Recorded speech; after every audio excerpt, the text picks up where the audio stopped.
नमस्कार, मी Deepali Ranaware Riyansh material private limited मध्ये ॲज अ डिस्ट्रीब्युटर म्हणून काम करते।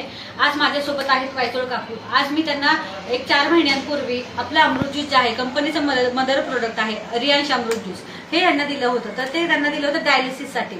तर त्यांना काय फरक पडला, किती पडला हे आपण काकूंच्या तोंडून एकदा ऐकूया। नमस्कार काकू, आज तुम्हाला काकू आजार काय होता? पोटात दुखायचं, आणखीन काय व्हायचं? डायलिसिस तुमचा कधीपासून चालू होता? अमृत ज्यूस घ्यायच्या आधी साधारण किती दिवस, किती महिने चालू होता?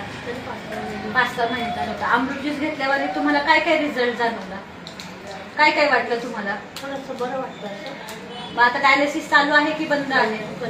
पूर्ण बंद आहे। पूर्ण बंद आहे। आता काय त्रास होतो का तुम्हाला? काही त्रास होतो? तर बघा मित्रांनो, आज आपल्या अमृत ज्यूसने काकूंचं जे डायलिसिस चालू होतं, आठवड्यातनं 3 वेळा चालू होतं, ते पूर्णपणे बंद झालेलं आहे का? तर फक्त आपल्या अमृत ज्यूस